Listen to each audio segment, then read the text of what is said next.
Hi, I'm Sonny, your home inspector, and I'm going to do a virtual walkthrough with you. Okay, let's start outside with your front porch.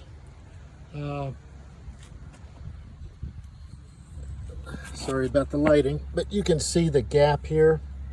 This bottom step has settled some. There's a gap at the top step. It's moved a little less. And the porch has moved a good bit. You see the large gap between the house and the home and in between the bricks. So that should definitely be fixed to keep water out. This is under roof, but it's a fairly small roof, and moisture will get in between the bricks and just accelerate the deterioration of the materials. There's no way for me to know if this condition will worsen or if it's stabilized and it's done moving. So here's your kitchen again. Now let's walk over to the side stoop.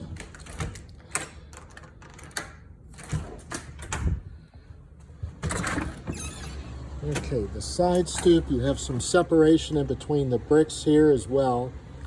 And there's a smaller gap between the bricks and the house, but there's no roof covering above this at all. And it looks like some water is getting in. There's actually a wet spot in the basement. I'll show you when we get downstairs.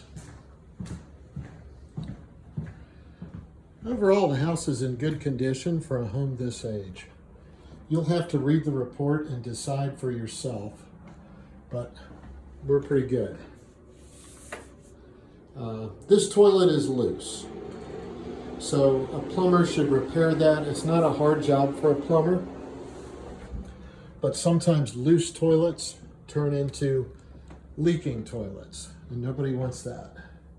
So I'll just show you the upstairs again. I'm sorry you couldn't be here.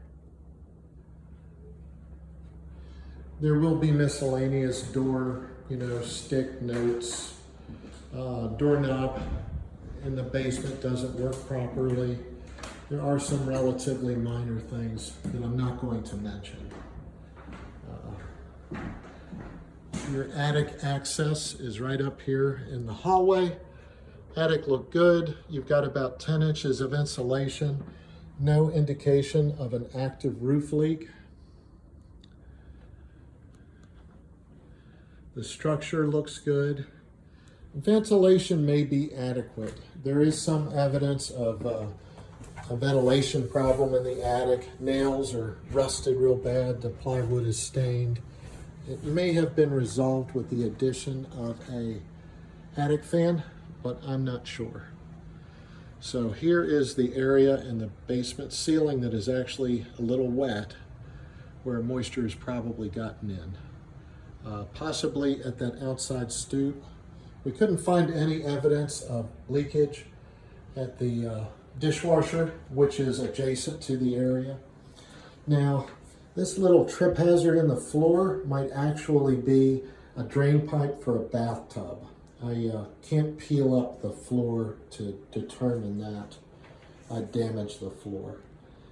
This bathroom's in pretty good shape, except there is no outlet. And if you don't need an outlet, that's fine, but occasionally people will use an extension cord. They'll connect it to an outlet that is not ground fault protected, and that can lead to electrocution. So that'll be explained in my report. This pseudo fireplace is actually an electric room heater. It's working, but I have no idea if it's being sold with the home. Radon test is set up. I'll be back in 2 days to pick that up. Now here's the unfinished part of the basement. And again, we're in pretty good shape. Plumbing is all working, no leaks. If you notice this discoloration in the corner there are some other places in the corners where you have discoloration. That is probably moisture moving through the foundation wall. It's very normal for a home this age, and this does not look to be severe in any way. Here's your sump pump. The sump pump is working. Your electrical panel is right here. This is your main disconnect. You have a 100 amp service, which should be adequate. 100 amps is the least you could have in this home without running into an insurance problem, probably. But 100 amps should be adequate. Now, I opened up the electric panel. There is a double tapped breaker, meaning they ran 2 circuits to 1 breaker. That's not allowed. It's generally easily rectified. And there's also aluminum wiring in the panel. So I would definitely recommend that an electrician takes a look at it, make sure all the connections are tight and the materials used are compatible with aluminum. When they're not compatible, sometimes you get corrosion. I didn't see any, but I'd definitely get an electrician to look at it. And you may need that approval from an electrician if your insurance company is concerned about aluminum wiring. I'm not sure that they're all concerned. I've heard different things from different people. Now, as I head to this corner, this is where the main water service is. Right there is the shutoff handle. There's also another valve up here. They're both tagged with the yellow tags. That's for the front hose bib. So you turn off